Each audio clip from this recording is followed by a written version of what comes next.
കേട്ടോ. കഴിഞ്ഞ എപ്പിസോഡിൽ തെക്കിൽ ആലട്ടി റോഡ് വഴി കരിച്ചേരി വ്യൂ പോയിൻറ്റും പിന്നീട് അവിടുന്ന് അടുക്കത്തെ അമ്പലത്തിലേക്കുള്ള ആ നല്ല സീനിക് ഡ്രൈവുമാണ് എപ്പിസോഡിൽ ഇട്ടിട്ടുണ്ടായിരുന്നത്. പിന്നീട് അടുക്കത്തെ അമ്പലത്തിൽ നിന്ന് നമ്മൾ വാവടുക്കം ബ്രിഡ്ജ് വരെയും പോയിട്ടുണ്ടായിരുന്നു. അപ്പോൾ അതിൻ്റെ ബാക്കിയാണ് ഈ എപ്പിസോഡിലിടുന്നത്. അങ്ങനെ അടുക്കത്തെ അമ്പലത്തിന് ചുറ്റുമുള്ള മനോഹരമായ കാഴ്ചകളൊക്കെ കണ്ടതിന് ശേഷം വലിയപാറ വാവടുക്കം റോഡിൽ വാവടുക്കം ബ്രിഡ്ജ് ലക്ഷ്യമിട്ട് നമ്മുടെ യാത്ര തുടരുകയാണ്.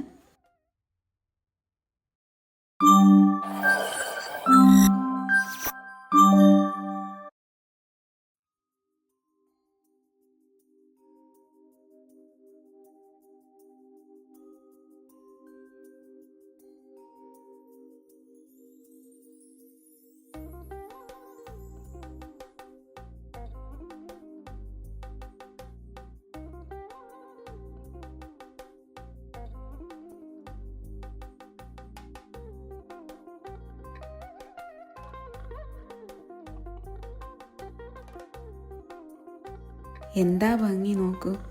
ഇവിടെയൊക്കെ വീടുള്ളവർക്ക് എന്ത് രസമല്ലേ, എല്ലാ ദിവസവും ഇതേ കാഴ്ച കണ്ടുകൊണ്ടിരുന്നൂടെ. ആ മഴ വന്നു കഴിഞ്ഞതിന് ശേഷമാണ് ഇലകൾക്കൊക്കെ ഈ ഒരു ഡാർക്ക് ഗ്രീന് കളർ വന്നിട്ടുള്ളത്. ഇതിനു മുന്നേ ഇങ്ങനെ അല്ലായിരുന്നു.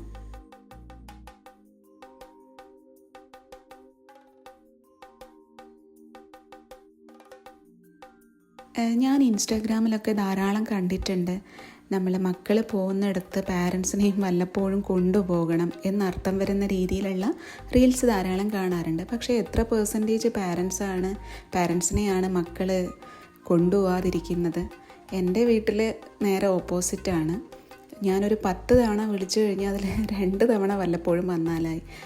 ബാക്കിയുള്ള എല്ലാ ആവശ്യങ്ങൾക്കും അവർ പുറത്തു പോകും, അതിനൊരു പ്രശ്നമില്ല. പക്ഷേ എൻജോയ്മെൻറ്റ് അല്ലെങ്കിൽ ട്രിപ്പ് എന്ന് കേൾക്കുമ്പോൾ തന്നെ പേടിയുള്ളത് പോലെയാണ് എനിക്ക് തോന്നാറ്. കാരണം വിളിച്ചാൽ വല്ലപ്പോഴും വരും, ബാക്കി എല്ലാത്തിനും പുറത്തു പോകുന്ന പോലെ എല്ലാവർക്കും ഇങ്ങനെയുള്ള എൻജോയ്മെൻറ്റ് ട്രിപ്പിന് പുറത്തു പോകുന്നത്. അപ്പോൾ ഞാൻ പറഞ്ഞു വന്നത് എല്ലാ കാര്യങ്ങളും നമുക്ക് ജനറലൈസ് ചെയ്യാൻ പറ്റില്ല. എപ്പോഴും ഇൻസ്റ്റാഗ്രാമിൽ ഞാൻ കാണാറുള്ളത് മക്കളെ മോശക്കാരാക്കിയിട്ടുള്ള റീൽസ്, ആ ഒരു അർത്ഥം വരുന്ന റീൽസ് മാത്രമേ കാണാറുള്ളൂ. നിങ്ങൾ എത്ര തവണ പുറത്ത് പോകുന്നുണ്ട്, വല്ലപ്പോഴെങ്കിലും അച്ഛനമ്മനെയും കൊണ്ടുപോകണം എന്നുള്ള രീതിയിലുള്ള റീൽസ് മാത്രമേ കാണാറുള്ളൂ. ഓപ്പോസിറ്റ് രീതിയിലുള്ള റീൽസ് കാണാറില്ല. അതായത് വിളിച്ചിട്ടും വരാത്ത പാരൻസ് എന്നുള്ള രീതിയിലുള്ള റീൽസ് കാണാറില്ല. അപ്പോൾ ഒരു കാര്യവും നമുക്ക് ജനറലൈസ് ചെയ്യാൻ പറ്റില്ല. എല്ലാം ഓരോരുത്തർക്കും ഓരോ വീട്ടിലെ എല്ലാ കാര്യങ്ങളും ഡിഫറെൻ്റാണ്. ഈ ഏരിയ മൊത്തം ഇതുപോലെ കവുങ്ങ് കൃഷിയാണ്. ശരിക്കും ഈ കവുങ്ങിൻ്റെ തൈകളെ നേരിട്ട് കാണാൻ നല്ല ഭംഗിയാണ്. കാരണം അതിൻ്റെ തടി ഉണ്ടല്ലോ, സ്റ്റെമ്മ്, അതിങ്ങനെ നീർത്തിട്ടല്ലേ. അപ്പോൾ അത് വീഡിയോയിൽ കാണുന്നതിനേക്കാളും എത്രയോ ഭംഗിയാണ് നേരിട്ട് കാണാൻ വേണ്ടിയിട്ട്. കാസർഗോഡ് കുറേ ഏരിയയിൽ ഇതുപോലെയുള്ള കവുങ്ങ് തോട്ടങ്ങൾ കുറേ ഉണ്ട്. മായിപ്പാടി ഭാഗത്ത് പോയപ്പോഴും കുറേ കാണാൻ പറ്റിയിട്ടുണ്ട്. ആ കൊട്ടാരത്തിൻ്റെ ബാക്കിലും പോകുന്ന വഴിക്കുമൊക്കെ ഉണ്ടായിരുന്നു. പിന്നെ പോകുന്നിടത്തൊക്കെ ഞാൻ കാണാറുണ്ട് ഈ കവുങ്ങ് തോട്ടം.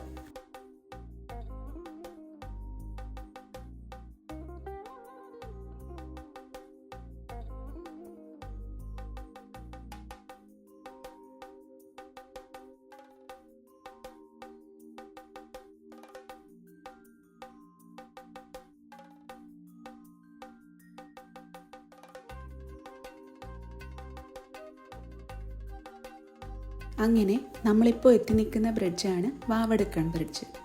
കഴിഞ്ഞ തവണ ഇവിടെ വന്നപ്പോൾ സൺസെറ്റ് ആയിരുന്നു. അപ്പോൾ സൺസെറ്റ് നല്ല രീതിയിൽ എൻജോയ് ചെയ്തിട്ടാണ് മടങ്ങിയത്. ഇതിപ്പോൾ അതിന്ന് എക്സാക്ട്ലി ഡിഫറെൻ്റ് ആയിട്ടുള്ളൊരു മൂഡാണ്, പ്രത്യേകതരം ഒരു വൈബാണ്. ഈ ബ്രിഡ്ജിൻ്റെ അടിയിൽ കൂടെ പോകുന്ന പുഴയാണ് കൊടുമ്പൂർ പുഴ. കൊടുമ്പൂർ പുഴ കൊടകിലാണ് സ്റ്റാർട്ട് ചെയ്യുന്നത്. കൊടകിൽ നിന്ന് സ്റ്റാർട്ട് ചെയ്തത് വരുന്ന പുഴയാണ്. കൂടുതൽ ഭാഗങ്ങളും ദക്ഷിണ കന്നഡയിലൂടെ ഒഴുകിയിട്ടാണ് ഇങ്ങോട്ടേക്ക് എത്തുന്നത്. ഇവിടുന്ന് നേരെ തിരിച്ച് കാസർഗോഡ് ഭാഗത്തേക്ക് മടങ്ങിപ്പോകാൻ ഒരുങ്ങിയതാണ്. പക്ഷെ അന്നേരമാണ് ഗൂഗിൾ മാപ്പിൽ കണ്ടത് ഇവിടെ അടുത്തായിട്ട് അമ്പിലാടി സസ്പെൻഷൻ ബ്രിഡ്ജ് ഉണ്ട് എന്നുള്ളത്. ചേരൂർ ബ്രിഡ്ജ് എന്നൊക്കെ നമ്മൾ ധാരാളം കാസർഗോഡ് നിന്ന് കേട്ടിട്ടുണ്ട്. പക്ഷേ അമ്പിലാടി സസ്പെൻഷൻ ബ്രിഡ്ജ് അധികം അങ്ങനെ കേട്ടിട്ടില്ല. അപ്പോൾ വിചാരിച്ചു എന്നാൽ അവിടെയും കൂടെ പോയിട്ട് തിരിച്ചു പോകാമെന്നുള്ളത്.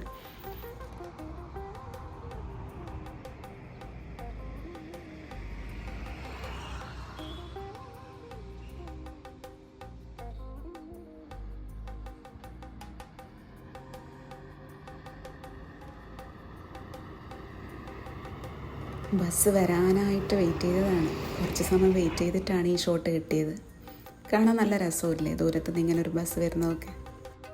അപ്പോൾ ഇനി അമ്പിലാടി സസ്പെൻഷൻ ബ്രിഡ്ജിലാണ് പോകാൻ പോകുന്നത്. അതിന് നമുക്ക് താന്നിയടി ഭാഗത്തോട്ടാണ് പോകേണ്ടത്. ഇവിടെ ഈ വാവടുക്കം ബ്രിഡ്ജിൻ്റെ അടുത്തായിട്ട് തന്നെ താന്നിയടി ഭാഗത്തേക്ക് ഒരു ചെറിയൊരു പാലമുണ്ട്, താന്നിയടി പാലം.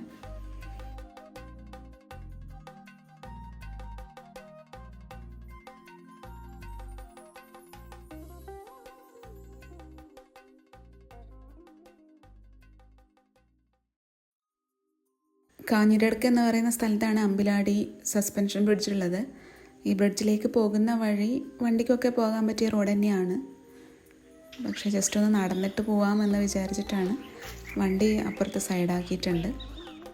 നല്ല പ്രകൃതി മനോഹരമായ ഏരിയ ആണ്. മൊത്തത്തിൽ എന്താ പറയുക, കവുങ്ങൻ തോട്ടങ്ങളും റബ്ബർ തോട്ടങ്ങളും ഒക്കെ ആയിട്ട് അങ്ങനെ ഒരു അറ്റ്മോസ്ഫിയറാണ്. ഭയങ്കര നാടൻ ഒരു ഫീലാണ് ഇവിടെ ഉള്ളിൽ കയറിയപ്പോൾ. എന്തായാലും നടന്നത് നല്ലതായി, കാരണം വണ്ടിയിൽ വന്നാൽ ഇത് ഈ രീതിയിൽ ആസ്വദിക്കാൻ പറ്റില്ല.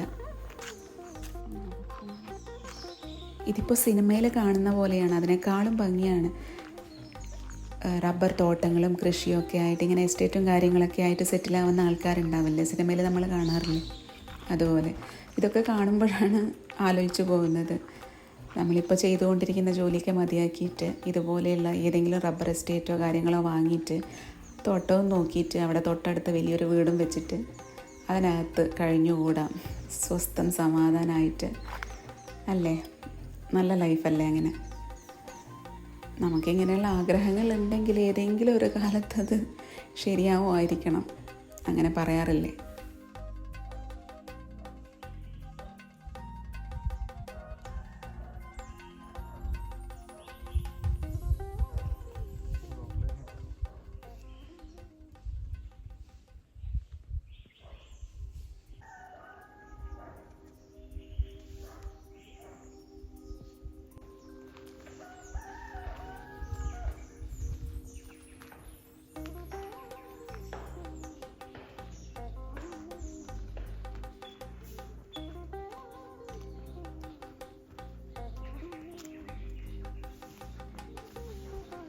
നല്ലൊരു കാഴ്ച. തൂക്കുപാലം, അടിയിൽ പുഴയും, കുടുംബൂർ പുഴ തന്നെയാണ് ഇതിൻ്റെ അടിയിൽ കൂടെ ഒഴുകുന്നത്. നേരത്തെ ഞാൻ പറഞ്ഞില്ലേ വാവടുക്കം ബ്രിഡ്ജിൻ്റെ അടിയിലുള്ള പുഴ, അത് തന്നെയാണ്. പിന്നെ ഈ തൂക്കുപാലമൊക്കെ കാണുമ്പോഴാണ് നമ്മൾ ആലോചിക്കുക, ഈ തൂക്കുപാലമൊക്കെ ഉണ്ടാവുന്നതിന് മുന്നേ ആൾക്കാരെങ്ങനെയായിരിക്കും അക്കരെ നിക്കരെ എത്തുക അല്ലേ. ഈ പുഴ കടന്നിട്ട് വേണ്ടേ എത്താൻ വേണ്ടിയിട്ട്. അന്നേരമുള്ള ആ സമയത്തുള്ള ആൾക്കാരുടെ ജീവിതവും ഇപ്പോഴുള്ള ആൾക്കാരുടെ ജീവിതവും ഒന്ന് കമ്പയർ ചെയ്ത് നോക്കി, നമുക്ക് ഒരു താരതമ്യം പോലും ചെയ്യാൻ പറ്റാത്തൊരവസ്ഥയാണ്. അത്രയും ഡിഫറൻസാണ് ഉണ്ടായിട്ടുണ്ടാവുക. ഇനിയൊരു 10-30 കൊല്ലം കഴിഞ്ഞ് കഴിഞ്ഞാൽ ഇപ്പോഴുള്ള ലൈഫിൽ നിന്നും നല്ല ഡിഫറൻസ് ഉണ്ടാവും ആ സമയത്തുള്ള ആൾക്കാരുടെ ജീവിതത്തിൽ അല്ലേ.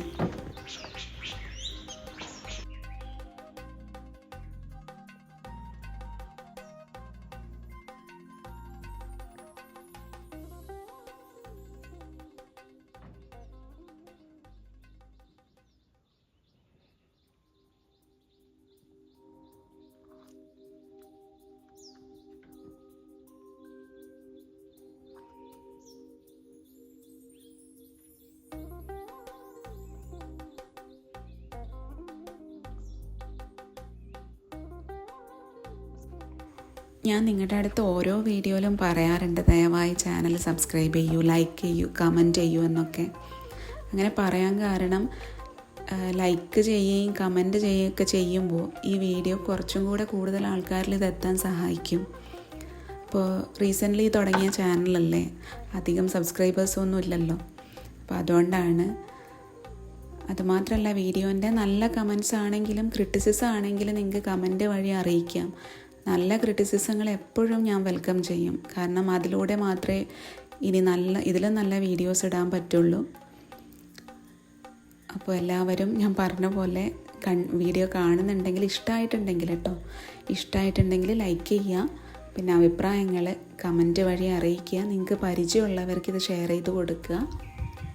അപ്പോൾ ഇനി അടുത്ത വീഡിയോ ആയിട്ട് വരുന്നത് വരെ എല്ലാവർക്കും എൻ്റെ bye, take care, see you soon.